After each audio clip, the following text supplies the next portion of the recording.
We ask the question, what is needed in the world? Is that going to be?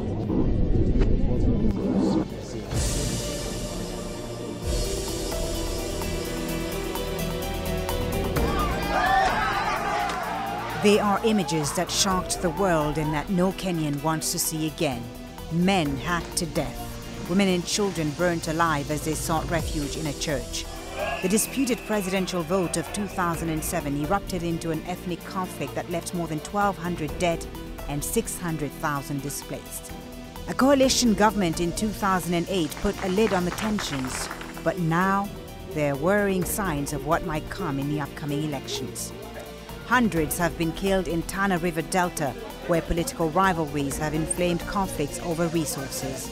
And the upcoming trial of two leading candidates could further complicate the election and its outcome.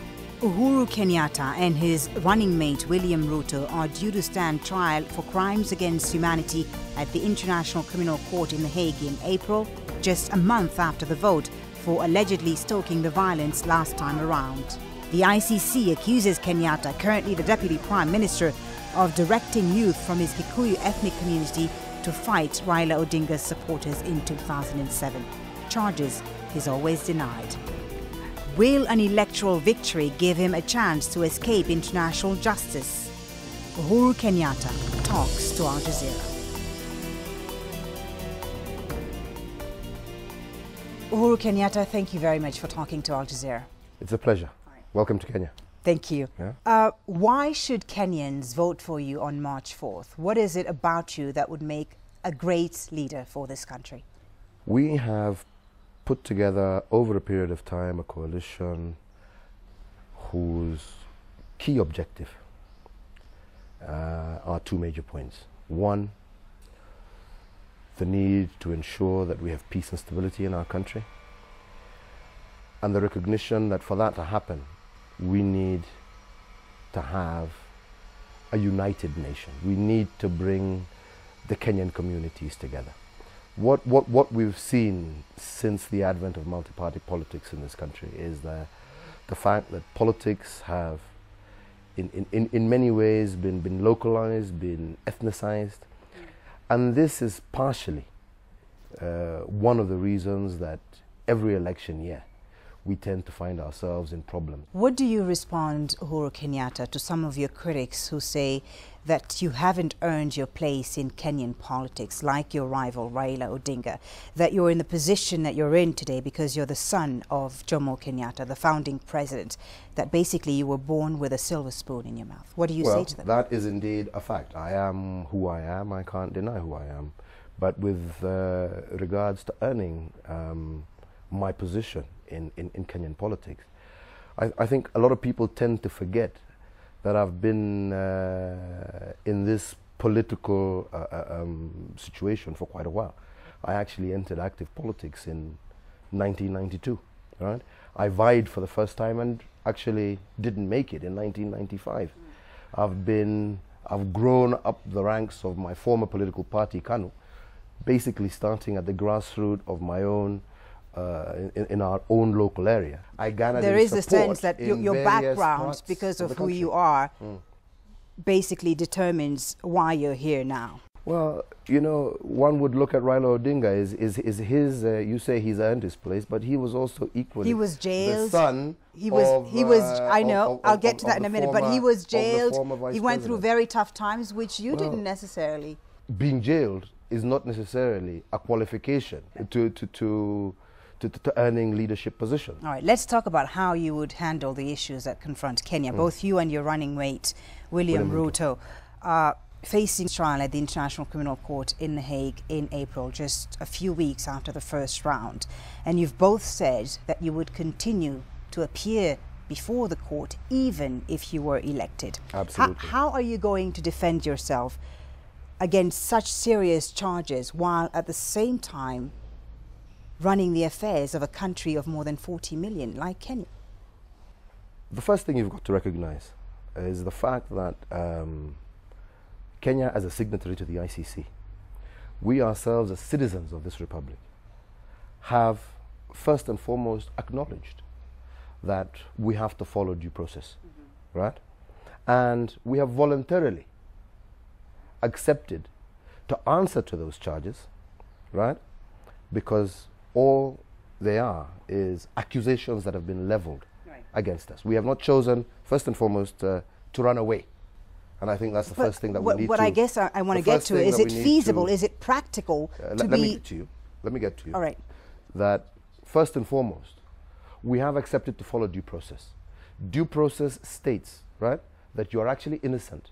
Until right? proven guilty. Until proven guilty. I'm talking about the Second, practicality here of defending yourself while also being in the office of president. We are a democracy. Kenya is a democracy. There is no statement anywhere, even by the ICC itself, that says that we are not eligible, right, to stand for office, right, as we move on. It's not about the question of eligibility. I'm getting to you. Okay, answer my question. Let me get to you. So therefore, right, even as we continue to face these charges, right, we will still continue to appear.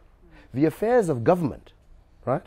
But there could be a power vacuum as soon as you're inaugurated, if you have to go back and forth to The Hague. You know, those hearings last month, UHUIRU Kenyatta. How are you going to do it? Absolutely no power vacuum, because one thing that people always tend to forget... If the president and vice president are at The Hague and not in the country... One thing people tend to forget is that Kenya is not a banana republic, right? Kenya is a country that actually has very firm and clear institutions in place that will allow, right? And for you never forget to shuttle that we between also, Nairobi and The Hague constantly? That we also, right, are not facing similar charges. Right. We are never there at the same time, if at all. Okay. All right? So consequently, the system and the state, right, will continue, right, to run, right, irregardless of whether the two are not interlinked. Right? There are a lot of people who are raising questions over this. If you will recall, right, even as we have gone through the charges currently, yeah, I was still the Minister of Finance of the Republic of Kenya. Nothing. Right, but being the Minister of Finance and being President is two different things, isn't it? Being a Minister of Finance, my dear, right, in any country, right, is a critical and key position. All right. Right? Let's move on, because we could talk about this. We could argue about this for hours Forever. and hours. Again, you are charged relating to the post-election violence of 2008. You are innocent, of course, until proven otherwise. Absolutely. If Kenyans vote for you, if they vote you in, will that vindicate you? Will that mean you're innocent? I'm not going to say that it'll mean I'm innocent, but it will show, right, as we have consistently stated, right, that the charges and how they have been brought about, the Kenyans themselves put to question, right, the charges that have been leveled against us. If Kenyans vote for you, will that then mean that international justice doesn't have a purpose anymore? Clearly, I'm not saying that international justice does not have a purpose, but clearly it will mean that the process and how we have landed ourselves as being accused before an international court is definitely going to be raised to question, because that court is supposed to be representative of raised to questions, but you would still cooperate with the court. Of the overall Kenyan interest, right? Now, if Kenyans do vote for us, it will mean that Kenyans themselves have questioned, right, how and the process that has landed us at the International Criminal Court. Most but that does not mean that we will cease to cooperate, because, as I have said, most importantly, we understand and recognize the rule of law, right, and we will continue to cooperate so long as we are signatories to the Rome Statute. So what matters most to you, that you are elected or that justice relating to the post-election violence is served? Both. We want to see justice done, but equally, we have offered ourselves as candidates, notwithstanding, the charges leveled against us. But justice still hasn't been done. The victims haven't been honoured. Justice hasn't been served. The government seems to have been playing for time and trying to find answers. Allow me. I said justice needs to be served. Why has it taken so long for justice to be served? I think you need to... we have presented ourselves. We have gone through the process. We are still willing to go through the process. I think that question is better answered. The Kenyan government that you're a part of has been playing for time. The Kenyan government has not been playing for time. And even if you were to look at the situation and what the Kenyan government has done over the last 5 years, first and foremost to ensure that all the displaced have found settlement, have been rebuilt to compensate loss of property. The current prosecutor says Kenya has not cooperated fully because it hasn't allowed access to some of the witnesses, for instance, in some of the areas. Has done more to see the establishment of reconciliation in this country, to see the fact that those who were victims, right, have been resettled on its own accord and without I'm talking about finding the culprits, assistance. about finding those responsible. The ICC says the Kenyan government hasn't fully cooperated because it's not allowing access to witnesses in some of the areas where there was violence. You know, you're asking me a question that you shouldn't be asking if you recognize what I'm saying, right? Because I have presented myself as an accused before that court. Okay. All right? I have fully cooperated with that court. I don't think you have heard that court say that Uhuru Kenyatta as an accused person... But I'm talking about the Kenyan government, which you are a part of, Uhuru Kenyatta. The Kenyan government, of which I am a part of, has a committee, of which I am not a member, that has been dealing with that situation, that is headed by a minister of government, and I think that accordingly should be the appropriate person that you address. Should an individual facing the charges of the gravity that you are orchestrating the violence of 2008, that's what you're accused of, should such an individual be trying to lead a country like Kenya? It's a lot of baggage. Let me tell you something. Kenya, as I have said, is a country that has established firm, clear, democratic roots and principles.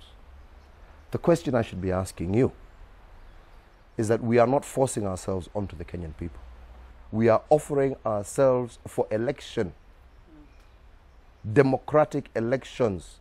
There are those who believe that your candidacy is a threat to the people of Kenya. Those same Kenyans, my dear, those same Kenyans, right, know fully well the charges that we are faced with. They will make a democratic choice, which is their free will. There are those who believe... They will make their democratic choice, indeed, which Kenyans, is their free will. But take this into account. You have some Western powers, like the United States, hinting at possible sanctions against Kenya if any of the ICC suspects were to be elected. If you want to impose sanctions on a country because it has followed through and elected its leaders through a democratic process, that puts to question, right, what the interest of those countries is with regard to Kenya, right? But there is the risk, once again. Those can definitely not be the interest of safeguarding, right? But the there is a democratic risk. will which they themselves claim to, claim to defend. So consequently, there is a risk that Kenya could become a failed state. What is more important? Kenya will not become a failed state. Kenya, as you know, has over the last 10 years experienced incredible growth. A growth that has not been led by Western aid, but a growth that has been led and driven through Kenyan initiative and Kenyan resources. We'll get to the economy because I do want to... And that will continue. Okay, so long as Kenyans have been given the opportunity to exercise their sovereign right, and that sovereign right belongs to the people of Kenya and does not belong to any Western nation whatsoever. Okay, let's talk about your alliance with William Ruto. Many see it as an alliance of convenience, perhaps as a way to avoid the ICC. You've denied that, of course. but it's also viewed as an alliance that brings together two of Kenya's biggest community, the ethnicity cards, basically. So what is this about? I mean, does tribe rather than political ideology matter the most to you? Let me start off by saying, again, one never looks back at history, one looks just only at But Kenya what is a going country that's on. always voted along tribal lines. One doesn't look, like I'm saying, at history. They only look at the current scenario. We need to recognize that our respective parties hold more than our two communities. We have supporters throughout the country, as my political party, which is TNA. William Ruto's URP has supporters throughout the country who all acknowledge and accept that the principles on which our coalition is founded is the necessary principle to take Kenya to the next level of development. So consequently, what is happening, people may want to assume is an alliance of two big communities. But the fact that myself and William Ruto come from two big communities, well, look at it this way. It helps, doesn't it? The Chord Alliance comes putting together Raila Odinga and Kalonzo Musyoka, who also come from two big communities. So consequently, right, it is not where you come from that matters. What matters is the philosophy that is driving the agenda of your respective coalition. You may believe that, Uhuru Kenyatta, you may believe that. Not may, I do. You do, yes. But you can't deny that tribe, ethnicity, has always been a key factor in Kenya's history, in Kenyan democracy. Absolutely. Can we go back to my introductory statement when you asked me what our objectives are? And our objectives is in recognizing that we understand that for Kenya to get to the next level of development, we have to bring all these communities together. It's a big challenge, isn't it? We have to involve all these communities so that together we can address the myriad of issues that continue to confront this country. I want to talk about 2008, the violence of 2008. There is a great deal of fear right now that all the ingredients that led to what we saw in 2008 are present in Kenya right now. We've seen a rise in the inter-ethnic tensions. We've seen violence in Tana River Delta, hundreds killed since August. Why has the Kenyan government failed to address this issue? The areas that we are experiencing current violence, we're now talking about areas around Tana River. One again has to look at the historical background behind that. Right. And this is an area where you have different communities that have constantly been feuding over scarce resources. Right, over land, over water. Over land, but haven't over politicians, water rights, to some extent... Over land, over water rights, right. over grazing rights, etc. Haven't the politicians, local politicians, to some extent, contributed in fueling? So if you're elected, will you hold politicians accountable? Not only hold politicians accountable, but work with the same politicians, work with the same communities to ensure that resources and development get to them so that the issues that occasion and cause conflict are dealt with. So rather than deal with the symptoms, we start dealing with the issues that cause and start curing the problem. Who do you see as responsible for the violence in 2008? Let us put it this way. The violence, at the end of the day, never forget, I was not a candidate for presidency. William Ruto was not a candidate for presidency. If today, as you are asking me, what will you do? I think one of the principal people you should ask who is responsible for the violence is Raila Odinga, who is my current opponent, who was a candidate in 2007, right? But Raila Odinga... When I was a candidate in 2002, right? You say I should ask Raila Odinga. And the international community should recognize this and remember this. Right. When I was a candidate in 2002, Kenya did not experience... Okay. Right? So did not experience the violence that we saw in 2007. Okay. So consequently, right? you who wants to assume leadership, you who wants to give this country direction, you who is leading a team, right? Ultimately, that is where responsibility accounts and matters. But Raila so consequently, Odinga, that question should be addressed by the two individuals who were seeking the presidency in 2000. Then let me ask you this. Raila Odinga isn't facing trial at the ICC. Should he? Should he have been on your Campo list? The question that I was asked by Mr. Ocampo when we were at the pre-trial, was whether Raila Odinga should face criminal charges at the ICC. I said, I am not an investigator. But what I do know is that Raila Odinga has political responsibility for the chaos that occurred in 2007. I stand by that position. Well, the ICC says that you executed a plan formulated before the 2007 election in which the Mungiki sect, one of the key militias involved in some of the worst violence that we saw, attacked perceived allies of your rivals, the ODM in the Rift Valley. The ICC says it has incriminating evidence against you. The prosecution says you spent over 3 billion shillings, $34 million, to fund the mobilization and transportation of the Mungikis. Well, absolutely. Like I said, they have accused me, haven't they? Right? They need to prove that. And I know. How do you plan on defending yourself when you go there? Well, I am defending myself currently. I mean, we all have our legal teams, and we will defend ourselves. Absolutely. Beyond any reasonable doubt. Right? Beyond any reasonable doubt. Highly confident, knowing fully well what happened, and knowing fully well also how the process of getting some of us to that particular position happened. All right? But all these things will unfold in good time. Okay. Let's talk about another sensitive issue, corruption. There is skepticism and cynicism about Kenyan politicians from the Kenyan public. Kenyan MPs are some of the best paid in the world, and they're even trying to get more bonuses, I understand, when the average Kenyan earns just a little over $2 a day. You are ranked as one of the richest men in Africa, on the African continent. What message does that send?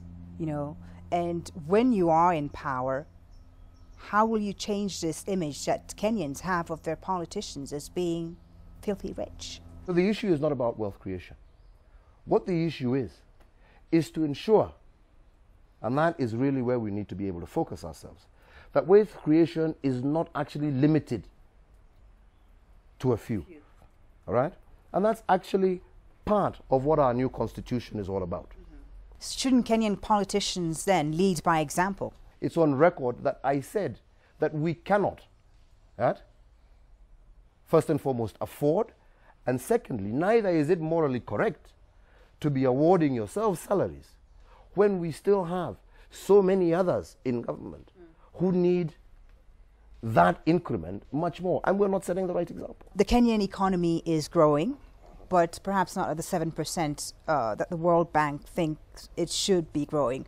How do you persuade investors, foreign investors, that Kenya, under your leadership, if you're elected, won't face more instability? How do you attract them back into the country?